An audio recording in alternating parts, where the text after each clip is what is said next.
Graça e paz, queridos. Louvado seja Deus por esse momento maravilhoso que estamos passando. Queria pedir aos irmãos que abrissem suas Bíblias em Lucas 17, a partir do verso 32. Lucas 17, a partir do verso 32.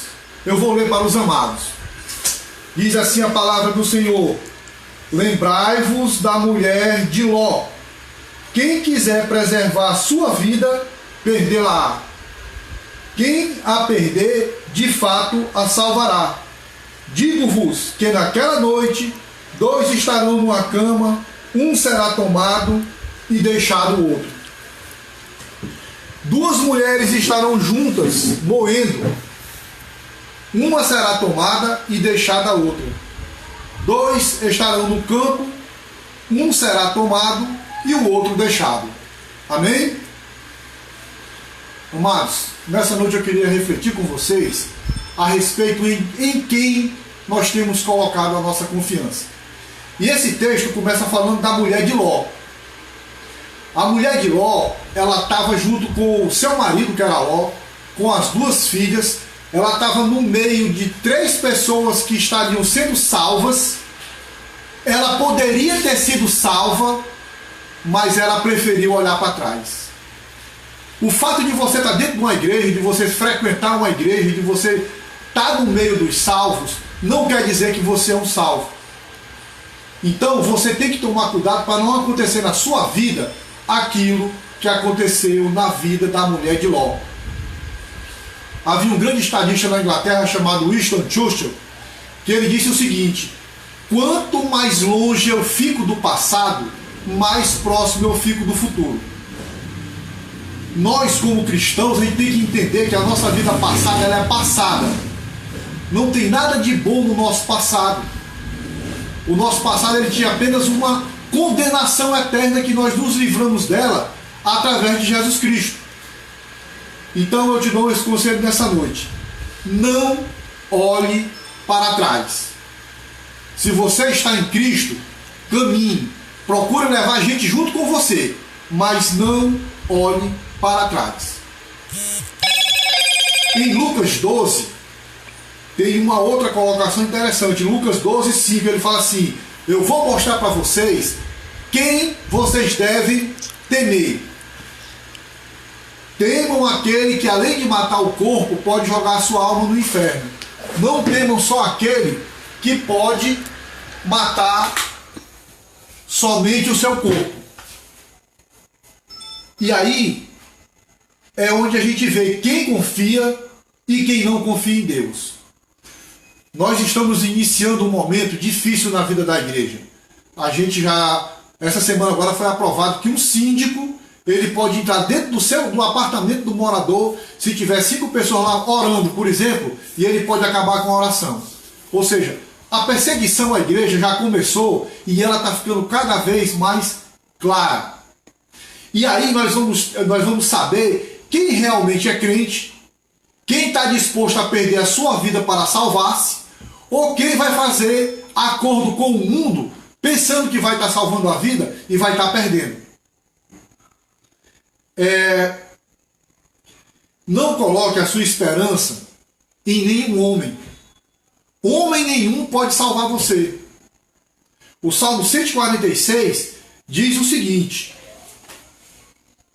não confie em príncipes, nem nos filhos dos homens, em quem não há salvação. Sai-lhes o espírito e eles tornam ao pó. São homens iguais a nós, pessoas comuns, e é impressionante como que a gente dá mais importância a essas pessoas do que as orientações do nosso Deus. Em Marcos 8,36 ele fala assim: que adianta o homem ganhar o mundo inteiro e perder a sua alma? Gente, a mulher de Ló, ela se perdeu porque ela olhou para trás, ela olhou para o mundo. Ela sentiu saudades do mundo. Tem pessoas que se esforçam para ganhar o mundo todo, e às vezes até ganham. Mas a que preço? A igreja tem que ter isso em mente, que esse momento aqui ele é transitório. A nossa passagem pela terra é muito curta. Sabe? O nosso tempo aqui é muito pouco. Mas infelizmente muita gente de dentro da igreja está muito viva, mas viva para o mundo e morta para Deus. E esse é o grande problema. Você tem que estar vivo para Deus e não para o mundo. Tem muita gente que está morta espiritualmente. Tem muita gente que tem tanta preocupação na cabeça, está tão perturbada com o que está acontecendo no mundo e tudo, e esquece de Deus. E quando a gente chegar diante dele, nós não seremos taxados de inocente. Ninguém vai poder dizer, eu não sabia, tá? Ninguém. Quem chegar diante de Deus sem Jesus, já sabe o caminho que vai tomar. Então, por mais que haja que essa perseguição aumente, por mais que a pressão fique grande por sobre você, por mais que as coisas fiquem difíceis, aprenda uma coisa: não olhe para trás. Do inferno você já saiu. Você não tem que voltar para lá. Fique longe de lá. Eu lembro daquela palavra de rico e de Lázaro,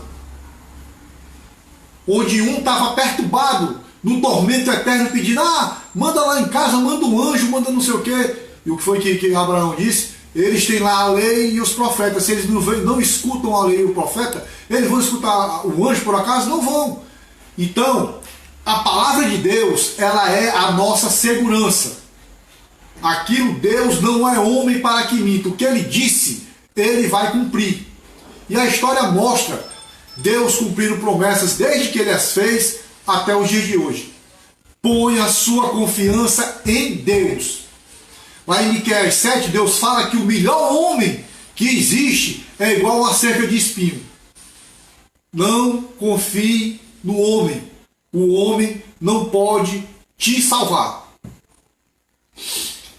Outra coisa que eu queria que você ficasse esperto é com a colocação de Paulo. Paulo disse assim: eu combati o bom combate, completei a carreira e guardei a fé.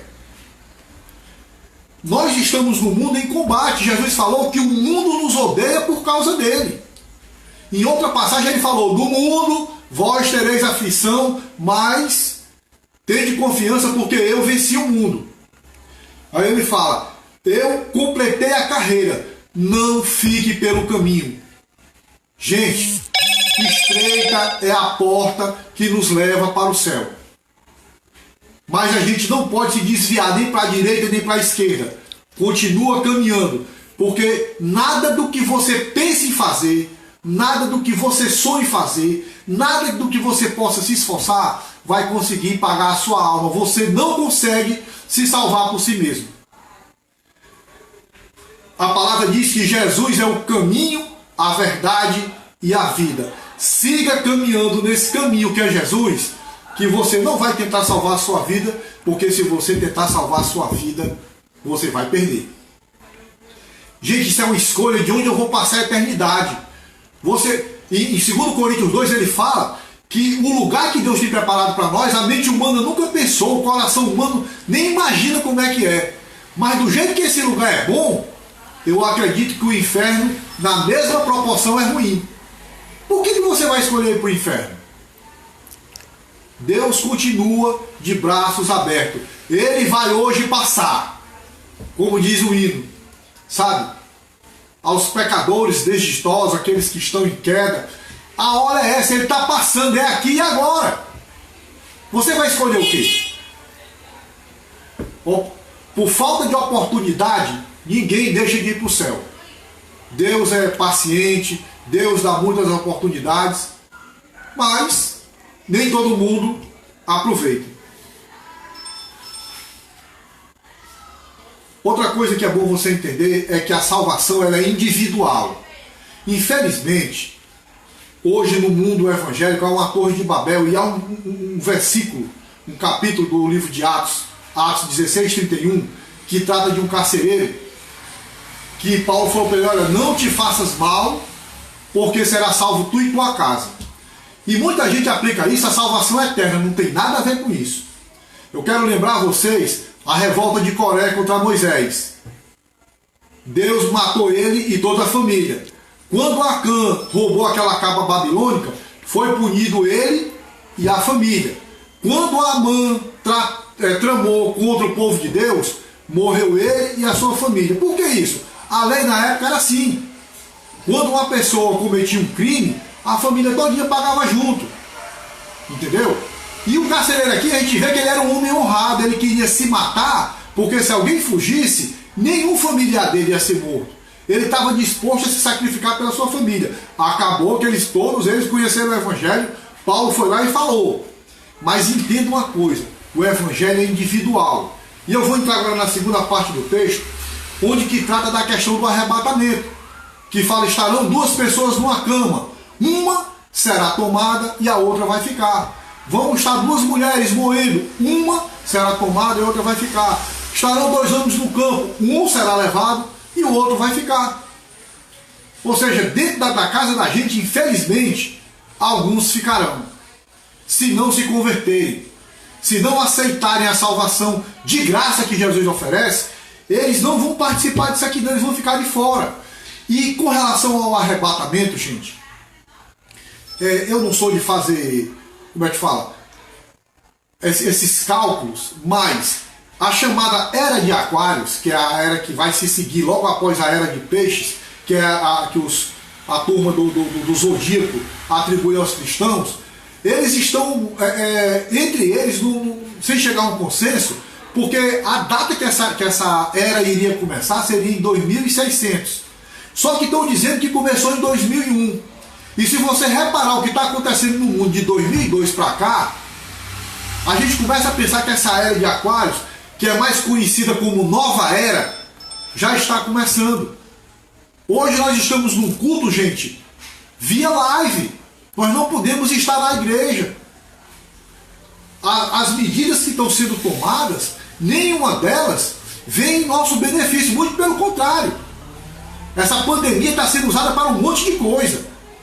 E ela foi criada exatamente com isso, para poder se estabelecer uma nova ordem mundial. Essa é a ideia. E nessa questão e nessa hora é que a nossa fé vai ser testada. A gente viveu aqui no Brasil muitos anos de, como é que fala, como diria minha mãe, de força, ou a gente podia fazer, podia acontecer, e agora não está mais assim.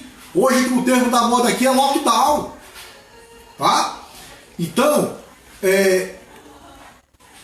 pela conjuntura que nós estamos vendo, o arrebatamento é uma coisa próxima. Eu estive conversando com a pastora Irani no WhatsApp sobre um assunto, eu disse para ela, pastora, a verdade é que sobre o tempo, nós não temos mais tempo. O tempo é hoje, é agora. Tá? E Paulo, lá na carta aos Tessalonicenses, no capítulo 4, dos versículos 16 e 17, na parte B, ele diz, os mortos em Cristo ressuscitarão primeiro. Depois nós, os vivos, que ficarmos, seremos arrebatados juntamente com eles, entre nuvens, para o encontro do Senhor nos ares, e assim estaremos para sempre com o Senhor. Paulo ele coloca aqui que o arrebatamento da igreja e a primeira ressurreição vão acontecer simultâneas. Agora, só vai ressuscitar na primeira ressurreição aqueles que adormeceram em Cristo. Quem não morreu em Cristo não irá ressuscitar na primeira ressurreição. E isso é uma coisa que não tem segunda chance. Sabe? Não te preocupa, tu não vai para o purgatório. Hebreus 9:27 diz que depois da morte segue-se o juízo. Finito. Acabou. E aí, como hoje é um culto de ceia e a Sâmia lembrou muito bem essa questão da ressurreição, gente, não tem coisa mais certa no mundo do que a nossa ressurreição. Por quê? Porque a ressurreição de Cristo é a certeza da nossa. A ressurreição de Cristo é um fato histórico, tão bem documentado, tão bem testemunhado, que ninguém conseguiu negar a ressurreição. Nem as teses mais absurdas passaram perto de fazer isso. E eu creio que eu creio em ressuscitar na ressurreição dos justos. Se possível, ser arrebatado. Tá? Talvez, se eu puder me livrar até de passar pela morte, prefiro ser arrebatado. Só que isso não está na minha vontade. Isso não está na minha vontade. Mas eu vou aqui só dar um pequeno exemplo para que a sua certeza aumente. Quando os discípulos começaram a divulgar a ressurreição de Cristo em Jerusalém, se ele não tivesse ressuscitado, o Império Romano era muito poderoso, era bem mais poderoso que os Estados Unidos hoje. Eles iam lá no túmulo, pegavam o corpo de Jesus, penduravam no meio da praça e acabavam com a conversa. Mas o Império Romano não conseguiu parar 12 pescadores. Sabe por quê? Porque era tudo verdade. Porque Jesus ressuscitou. E eu quero encerrar essa reflexão contando aqui uma historinha para vocês. Dizem que um cara vinha no carro, quando ele foi passar por sobre o trilho, o carro morreu. E o trem estava vindo. E ele tinha duas chances. Ou ele saía do carro, ou ele tentava fazer o carro pegar. Bem, enquanto ele estava no carro pensando no que ele ia fazer, ele já tinha tomado uma decisão. Ele preferiu tentar salvar o carro. E é por causa disso que muita gente vai ficar fora do paraíso, porque está tentando salvar o carro.